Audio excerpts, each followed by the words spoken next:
मऊ जिले के परदहा ब्लॉक अंतर्गत रैनी गांव में बना सरकारी स्वास्थ्य केंद्र अस्पताल खंडहर की तरह खड़ा है। यहाँ का मंजर झाड़ियों और खंडहर के चलते डरावना लगता है। दिन में भी लोग इस रास्ते से गुजरने से डरते हैं। घनी झाड़ियों के बावजूद रास्ता इतना साफ दिखता है जैसे अभी किसी ने साफ किया हो, जबकि बताते हैं कि वहाँ सफाई नहीं होती। गांव वालों की माने तो अगर दिन के 12 बजे अस्पताल के पास के कोई गुजरा तो उसकी हालत खराब हो जाती है। कई बार तो लोगों को लगता है कि अस्पताल में खूब भीड़ है और लोगों के रोने की आवाजें आती हैं। यही नहीं, खौफ इस बात से भी होता है कि पक्षी भी इस खंडहर और इसकी दीवारों पर नहीं बैठते। पूरे गांव के लोग उस रास्ते को सुनसान छोड़ देते हैं। अगर बहुत मजबूरी हुई तो वहां से झुंड बनाकर गुजरते हैं। उन्हें हर समय इस बात का डर लगा रहता है कि किसी भूत का साया न पड़ जाए। रैनी गांव के लोग ऐसे ही रहते हैं। ये भी दावा किया जाता है कि आधी रात के समय उल्लुओं के रोने की आवाजें आती हैं। आवाजों को सुनकर ऐसा लगता है जैसे किसी ने पिघला हुआ शीशा कान में डाल दिया है। रात होती है तो गांव वाले किसी इंतजार करते हैं कि किसी तरह से यह रात कटे और सुबह हो, क्योंकि उन्हें गांव की रात डर आती है। वह रात में दहशत में रहते हैं। गांव के लोग कहते हैं कि ऐसा लगता है जैसे रात कटती ही नहीं। ये भी दावा किया जाता है कि कभी कभी अस्पताल की खिड़की से रोशनी आती दिखाई पड़ती है।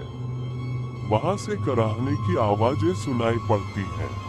गांव के लोगों की माने तो ये आवाजें लंबे समय से आती हैं, पर किसी में हिम्मत नहीं कि वो वहां जाकर देखे, इसकी पड़ताल करे।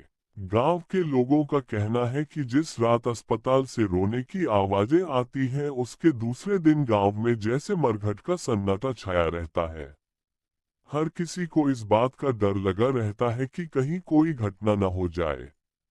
अस्पताल के भूत का सच गांव के रहने वाले 75 साल के केदार बताते हैं कि अस्पताल ग्रामीणों को इलाज की सुविधा के लिए बना था, पर क्या पता था कि इस अस्पताल में जिंदों का नहीं मुर्दों का इलाज होगा। केदार बताते हैं कि बात पुश्तों की है। जब गांव में रहने वाले दो पट्टीदारों के बीच आपसी लड़ाई हुई तो एक की मौत इलाज के अभाव में हो गई, पर इसके कुछ दिनों बाद गांव में उन्हें इसी स्थान पर बैठे देखे जाने की बातें कही जाने लगी। कहा जाता है कि वह किसी से कुछ बोलते नहीं, पर बचाव बचाव की आवाजें जरूर आती। किसी की हिम्मत नहीं होती कि वहां जाए। इस घटना के कुछ दिन बाद उनका पड़ोसी भी गांव छोड़कर गया और उस परिवार का आज तक पता नहीं कहां चले गए। उसके बाद से जिनकी मौत हुई वह कभी यहाँ या फिर गांव के आसपास नहीं दिखाई पड़े।